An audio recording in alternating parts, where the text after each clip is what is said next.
Hey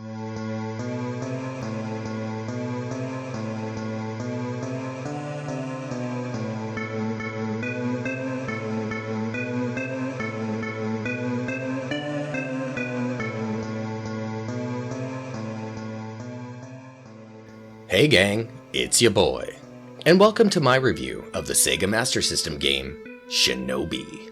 I'll also be comparing parts of it to the arcade version it was ported from and its inferior 8-bit counterpart on the NES. This Sega homage to the 80s ninja craze is a fun, challenging, and somewhat glitchy game, so let's boot it up and check it out.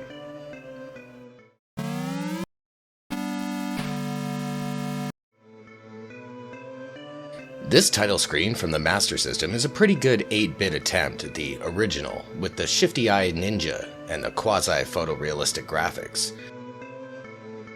But naturally, the arcade version is much nicer, with more animation, and of course, better graphics. Then there's the NES title screen. Ouch. You play as Joe Musashi, a master of ninjutsu, fighting the street thugs and assassins of a terrorist ninja network known as the Ring of Five. Joe is also a secret government operative called upon to take out threats to the entire world. The Ring of Five have kidnapped the children of world leaders, and it's your job to rescue them and bring down the dangerous ninja network. The first mission is Ken-O, who kinda looks like the Shredder, but without the blades. In this first level, you face an assortment of baddies. The enemies you'll be confronted with are the bottom of the barrel types for the ninja genre, like common street thugs, gunmen, and shielded boomerang sword-throwing dudes named Mongos. These tough guys are guarding the kidnapped children that give you point bonuses, increase life gauges and life restoration, weapons upgrades, and access to the bonus levels in each mission when rescued. The Master System graphics resemble the arcade version for the most part. Not so much with the NES option. There are quite a few other differences between the gameplay of the Master System release and the arcade and NES platforms, which I'll point out as we go. The Tengen unlicensed release for the NES is lousy with limitations and bad choices in programming. The differences between the three platforms we're reviewing are not just graphical, but also have to do with level design and boss battles. For instance, at the end of some levels in the arcade game, the boss for that mission will be there to taunt you before falling back to their own stage.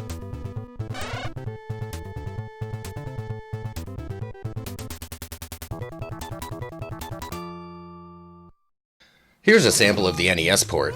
The music is just awful, which is where the NES should really shine, and the sound effects just hurt my ears. There isn't any vertical scrolling either, so whole levels were entirely redesigned. The bonus levels on the Master System are also the most difficult of the three, and the only time in my playthrough where I had to cheat a bit, and use save states in order to get some of that sweet ninja magic as a reward. If you manage to hit the blue ninja that appears once per bonus stage, you double the magic received if you clear the stage.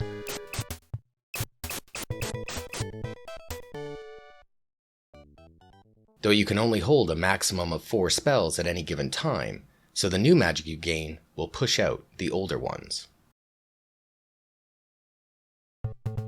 The second level of the first mission is plastered with images of Marilyn Monroe and includes a new enemy. Spider-Man? Sure looks and moves like Spidey, though the color palette was changed for the Master System and NES ports to lessen the resemblance a bit. After killing 10 enemies in a level, you are able to use your ninja magic. You do this by jumping and holding the attack button. Upon landing, Joe will yell and the magic will be in effect for a period of time. Here's the metal binding spell which freezes all enemies on screen. Back to the gameplay. In the arcade original, you have to rescue every child, where on the home consoles they're completely optional. The arcade game also has an interesting play on one-hit death. If you get hit by an enemy projectile or the pointy end of a sword, then you're done. But if you bump into a foe, you'll just get pushed back with Joe only uttering a simple ouch to complain.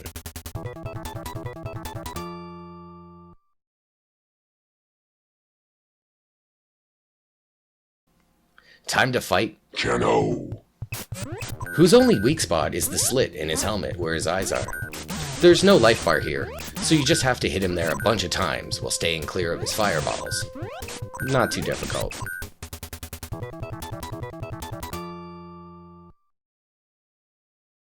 Black Turtle. Is Mission 2. I guess he's a ninja helicopter pilot? I don't even know that was a thing. Regarding weapons in this game, you start with just shurikens and a punch or kick for up-close attacks. By freeing more hostages, your weapons upgrade to the throwing knife and sword, followed by the hand grenade and nunchaku, finally topping out at the handgun and manrikugari chain, before the handheld weapons cycle back to the sword. The hand grenade has to be my least favorite. Though it's more powerful, and you can lob it or roll it, these attacks are slow and don't work out as well as the other projectiles. Sometimes, due to the vertical scroll, you can get some interesting glitches with the hand grenade as they fall through the bottom of the screen when you super jump, causing the grenade to fall from the top of the screen. Kinda neat when it happens. Next we come to the big-ass boat level, which is pretty cool. I like that in the Master System version, you at least get to turn in to enter the door at the end of the level, instead of just walking by it like in the NES copy. Console ports didn't get the casual stroll inside that the arcade treatment got.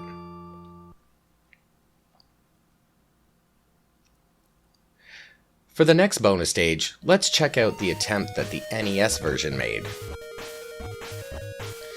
Look at those tiny ninja hands! That music again is just awful, and these ninjas look like toddlers in green pajamas. Plus, almost all of them seem to be running away.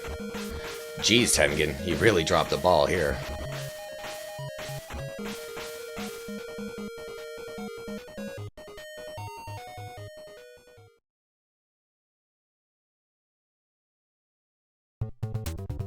Starting the second level of Mission 2, we're greeted with a new enemy, the Green Ninja.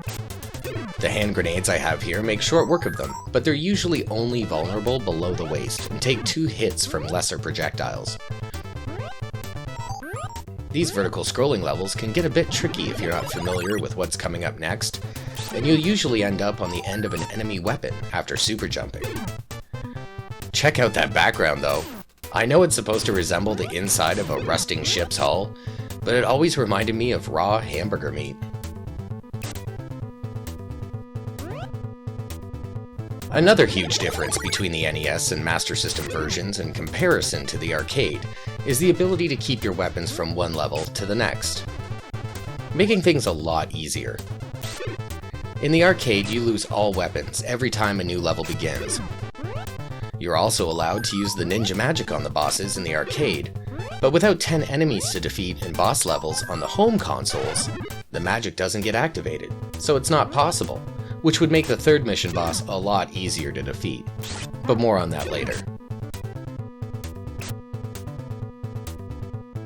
Getting the handgun at this point makes the rest of this level, and the next one, fairly easy, though I'm not a fan of the way Joe holds it all close to his chest-like. I think it would be much more dynamic looking if he held it out like he does in the NES version.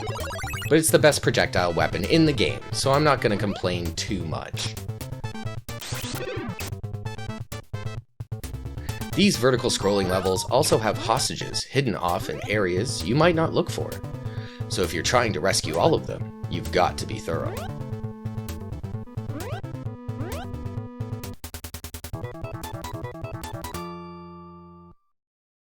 Let's check out the arcade bonus level, which is only for extra lives and only happens after you fight a mission boss.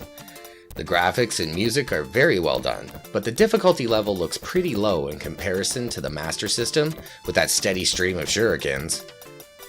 The ninjas don't seem to flee as much as they did in the NES version either. It's very cool, but I'm not a big fan of the perfect screen at the end. No pun intended.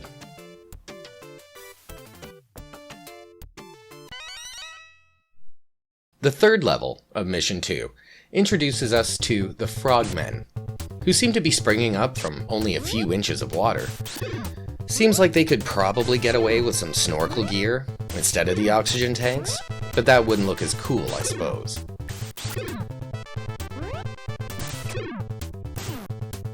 There's only one real difference here between the Master System release and the other two versions, which is the foreshadowing of the frogmen's location in the water below. It's missing on the Master System, so when they spring up out of the water, it's more of a surprise than on the other two. Thank goodness this water isn't too deep for Joe, as some of these jumps would mean certain death. But sticking that landing rewards us with a cool little ninja pose. Eventually. Very nice, Mr. Musashi.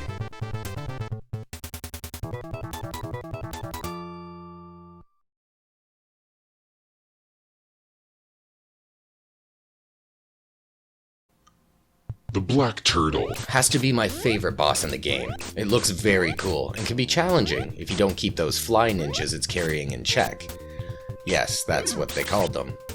Your target here is the glass area on the bottom of the helicopter's cockpit. This time, when I beat the boss, it does a weird glitch, doubling the rotor blades, which I hadn't seen before.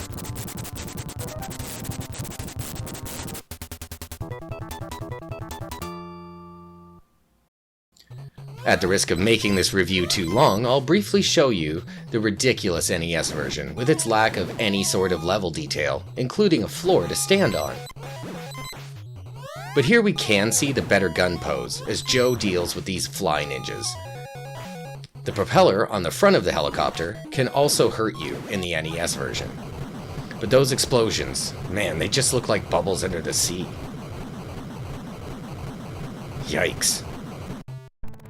Here's the truly glorious arcade version, which looks so cool when you defeat Black Turtle, with lots of extra detail in the graphics of the helicopter as it crashes and burns.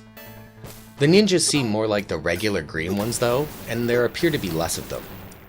Also, the Black Turtle shoots bullets at Joe, and the front of the helicopter will also knock him back in this version.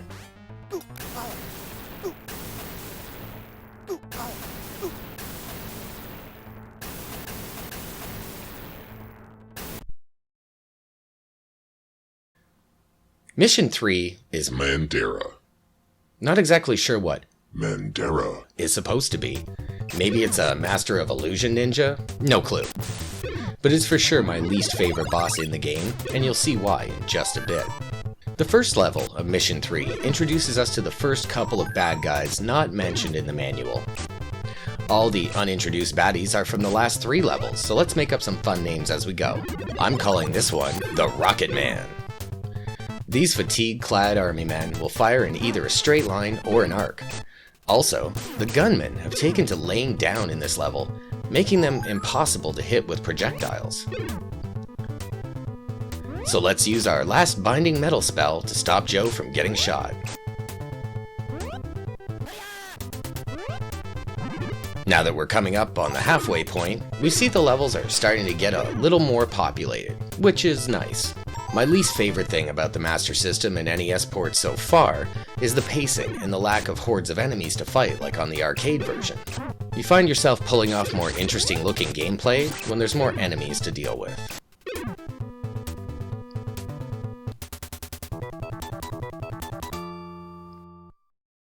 In the interest of time, I'm going to stop showing the bonus levels at this point, save for this collage on the 3 versions, which shows what happens when you fail, because even failing the bonus round is rewarding in its own way. Except for the NES version. That's just sad.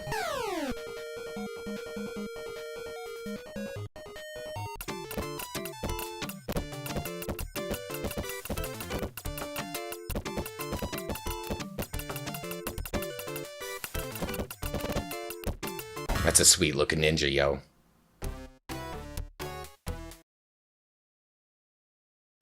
The second level of the third mission is another vertical scrolling level, with layabout gunmen littered throughout it, making the level less dependent on projectiles, as you've got to take them out in close quarters, unless they're on a higher plane than you. More rocket men here, mixed in with the usual suspects of gunmen, Mongos, green ninjas, and fly ninjas. One other thing I like about the vertical scrolling levels is the ability to completely avoid projectiles with the super jump. Sometimes at the last possible moment.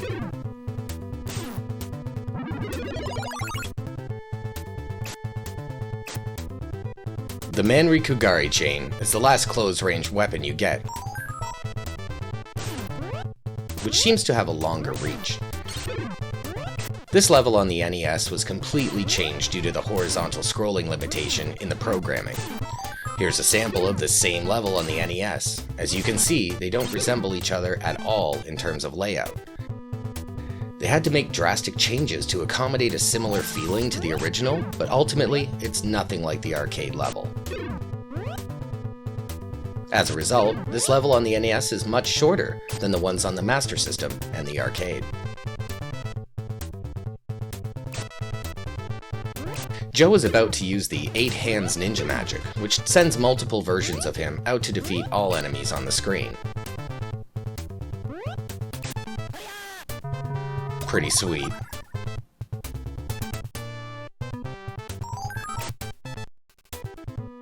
Instead of the bonus level, this time I'll show you a few of the ninja magic spells that don't appear in this playthrough.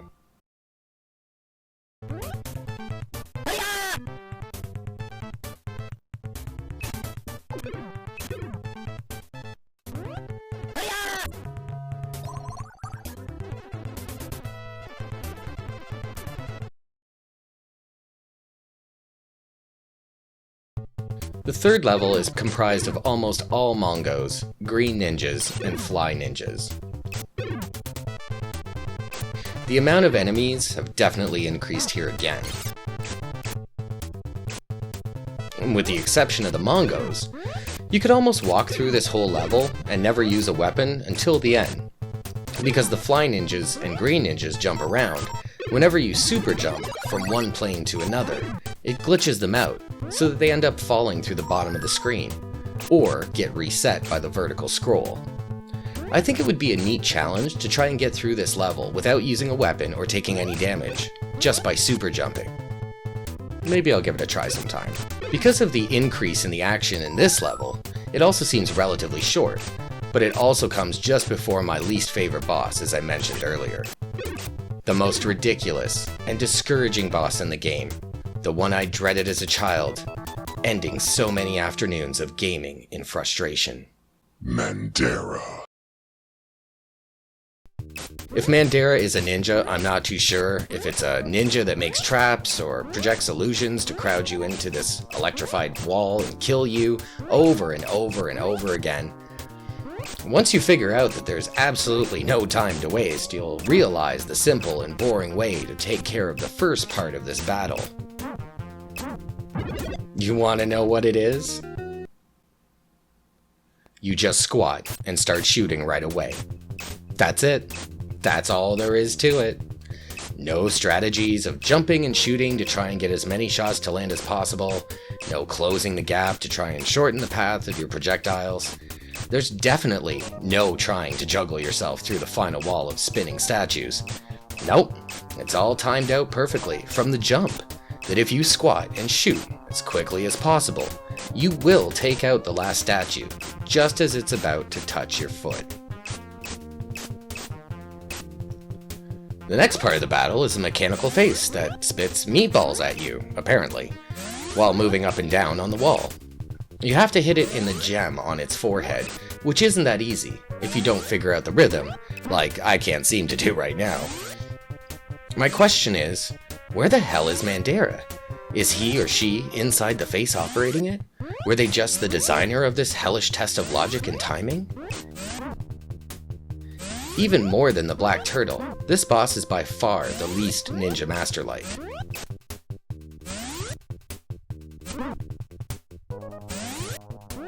Jesus, that took forever. The fourth mission is The Lobster. wearing samurai armor. There's not much to say about the first level of Mission 4, though the amount of ninjas has definitely increased and the total lack of super jumping won't let you glitch out the fly ninjas, so you're pretty much forced to deal with them. Lots of Mongos line the way towards the lobster's compound. This level is a nice break before the gauntlet of platforming you're about to deal with. These stone lanterns get in the way when you're trying to avoid the fly ninjas, but do act as a shield against the Mongos, except when they don't. If the Mongos are too close to the lantern, sometimes they'll just throw their boomerang swords right through them. Kinda makes you want to check at times to see if you can shoot through them too. They definitely do make the journey a little more difficult, but without them it would seem even more simplistic than it already does. This level does briefly introduce a new enemy, who we'll call Bone Chucker. He just stands there, chucking his bones.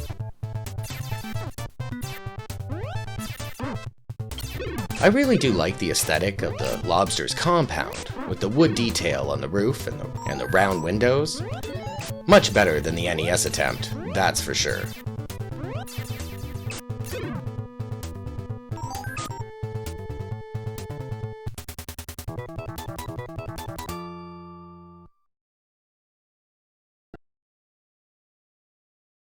I'm going to compress and combine the next two levels into one segment, as they're really just two sides of the same platforming coin. There's the red side, and then there's the blue side. In these levels, we're introduced to another new enemy, who I'll call the Jumping Demon. I know, right? How original. These areas are comprised of rounded columns, creating the various platforms that the Mongos, green and fly ninjas, and the jumping demons try to knock you off of. Your long life bar that you built up over the levels won't help you here when you fall to your death. It is a great place to use some of that ninja magic you've been squirreling away. Especially the flying squirrel magic, seeing as you can fly over a good bit of the levels. Or the lightning magic, as Joe uses here. Close one. By the time you've jumped the last gap, you'll be happy it's over and ready to face Jordan Peterson. I mean, The Lobster.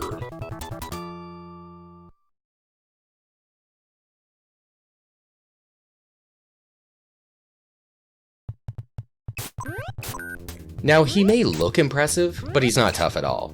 Just repeatedly clear the top of that big ol' sword he's carrying with some projectiles, and you'll have that lobster on his back in no time. Here's what he looks like on the other two versions.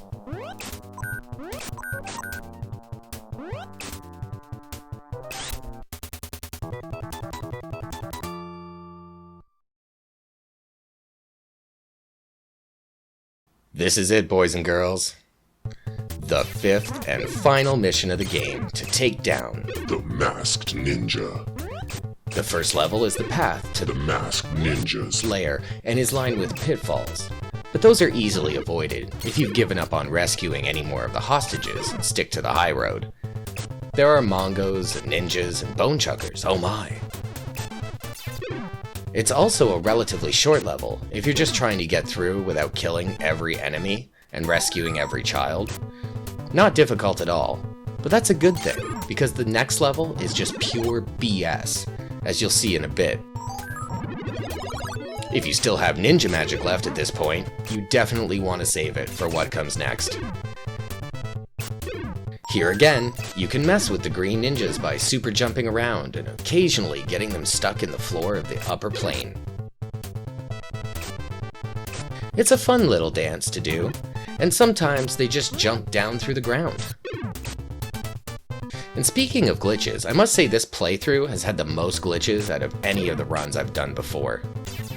This bone chucker, for instance, he's just stuck there. Look at him. You're not going anywhere, you skull-faced little scamp. See ya.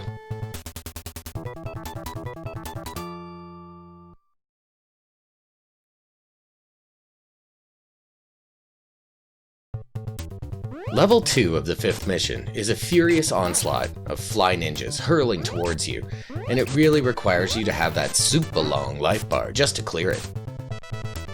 Unless you've memorized all the spawn points of these high-flying bastards, you're gonna take at least a few hits. More green ninjas, bone chuckers, and mongos await Joe as well, and I'd say it's the most intensive level in the game. If you can, kill as many of those fly ninjas as possible to unlock whatever ninja magic you have ASAP. Especially if it's a screen clearing magic, because you'll find yourself facing points in this level that will not allow you to proceed without taking damage otherwise. You see, I wish I had that lightning magic activated a screen earlier, where it would have been more helpful.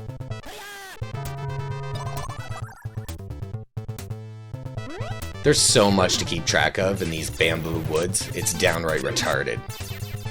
Even here at the end of the level, you're faced with a ton of projectiles, and taking a hit here, or two, is almost guaranteed. That life bar is looking pretty spent at this point.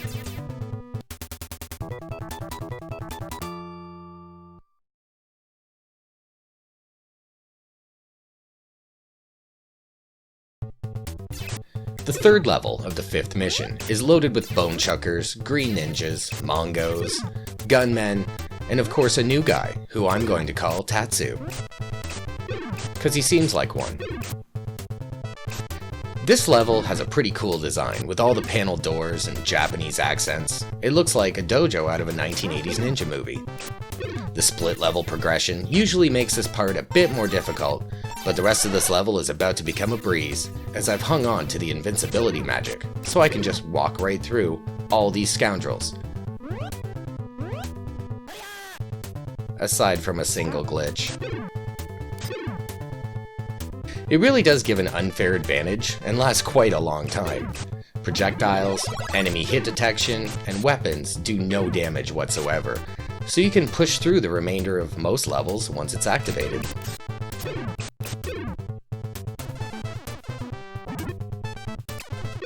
I really should have used that tornado magic, but I didn't see it become active until it was too late. Would have been a nice way to finish the level before The Masked Ninja.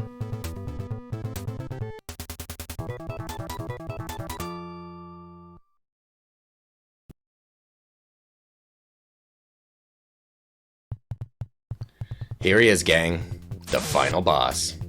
I wish I could say he's hard to beat, but the Master System version allows us to glitch through most of his attacks, and knowing how to handle the 4 forms he takes on is half the battle. Hitting him close and low while he's in his tornado form will make his projectiles pass right through you. In his final form, all you have to do is get him to chase you to the right, and let the horizontal scrolling do all the work. He'll stop just short of you, so you can turn around and hit him a couple times. Do that twice and he's done for.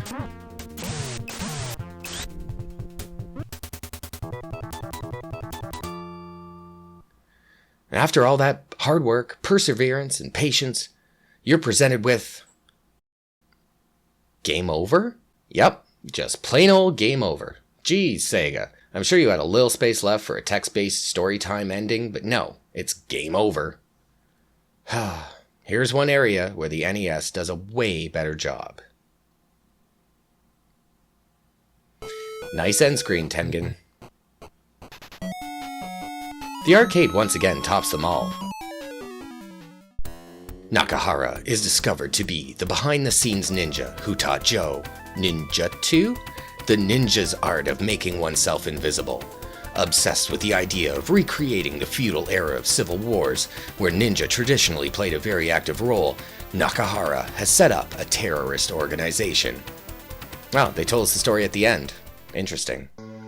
Well, my dudes, what'd you think of my playthrough of Shinobi on the Master System? It was pretty fun to play again, and I hope you saw something in this video you may not have seen before. I didn't realize the game could get this glitchy. Maybe it was just this run. I don't know. Let me know in the comments if you've seen these glitches in your playthroughs of Shinobi. Until next time, thanks for watching and sharing my stuff. And I've been your boy. Peace out.